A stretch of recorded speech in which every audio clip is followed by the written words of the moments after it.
आणि यानंतर बातमी मुंबईतली आहे। मुंबईतल्या मालाडमधल्या राड्या प्रकरणी कुरार पोलिसांनी एका आरोपीला ताब्यात घेतलेला आहे, तर इतर आरोपींचा सध्या शोध सुरू आहे।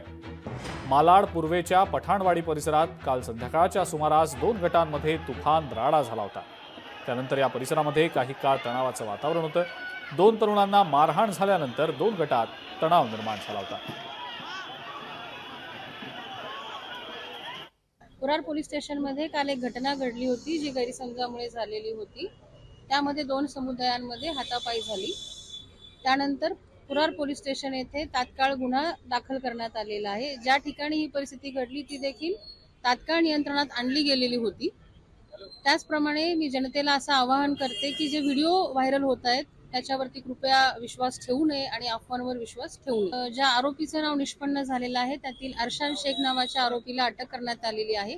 इतर अनोळखी इसमांना निष्पन्न करून त्यांचे देखील अटकेची तजवीज ठेवलेली आहे। अशा घटनांचा जितका आपण निषेध करू तितका कमी आहे। अशा घटना मुंबई सारख्या शहरांमध्ये आमच्या इकडे न व्हाव्यात याच्यासाठी आम्ही देवाला नेहमी हात जोडत असतो। परंतु काल ज्या काही समाजकंटकांनी उत्स्फूर्तपणे विनाकारण या विषयाला हात घातलेला आहे, या सगळ्यांवर कडक कारवाई झाली पाहिजे। पुन्हा कधी कोणी अशा जातीय दंगलींसाठी कोणत्याही प्रकारे हात घातला कामा नये, अशा प्रकारची या प्रत्येकावर कारवाई झाली पाहिजे। हुआ है उन सभी के ऊपर गुना दाखल हो गया है कुरार पुलिस स्टेशन में, और हमने पुलिस प्रशासन से ये सख्त रूप से आग्रह किया है कि वो सभी जो आरोपी है वो तुरंत अरेस्ट होने चाहिए और उनके ऊपर सख्ती से कार्रवाई होनी चाहिए, और पुलिस ने आश्वासन किया है कि हम उनके ऊपर कड़ी कार्रवाई करेंगे। मला वाटतं हे अत्यंत गंभीर आहे।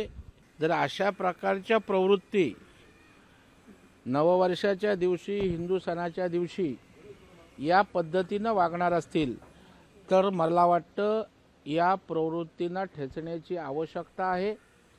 प्रत्येकाने आपला सण साजरा करावा, परंतु दुसऱ्याच्या सणामध्ये त्या ठिकाणी अशा प्रकारचा व्यत्यय आणणं, मारहाण करणं त्या ठिकाणी योग्य नाही। निश्चितच राज्य सरकार, पोलीस खातं आणि राज्याचे गृहमंत्री देवेंद्र फडणवीस साहेब याची गंभीर दखल घेतील आणि संबंधितांवर योग्य कडक अशा प्रकारची कारवाई होईल अशी अपेक्षा आहे। हे राज्य सरकारनेच पेटवलंय। State sponsored terrorism, state sponsored fanaticism, state sponsored धर्मद्वेष, राज्य व्यवस्था पुरस्कृत धर्मद्वेषाचे राजकारण सुरू आहे। आपल्याला आग लावायची होती, आपल्याला दंगली पेटवायच्या आहेत महाराष्ट्रात। राज्यकर्त्यांनी आगी लावायच्या आणि तरुणांनी जाळ्यात अडकायचं। बर्बाद झाली ना ते पुरात आहे। आणि ते गावकरी काय म्हणतायत की हे आमच्या गावात कधीच घडलं नव्हतं, आमचं गाव एक आहे, आम्ही जात पात धर्म याची कला ह्याला कधीच तिलांजली देऊन टाकली। गावागावामध्ये महाराष्ट्रात हे वातावरण आहे, पण त्या गावागावामध्ये महाराष्ट्रामध्ये हे वातावरण खराब करण्याचं काम सुरुवात झाली। लोकशाही मराठी ऐका, पहा, जागरूक रहा।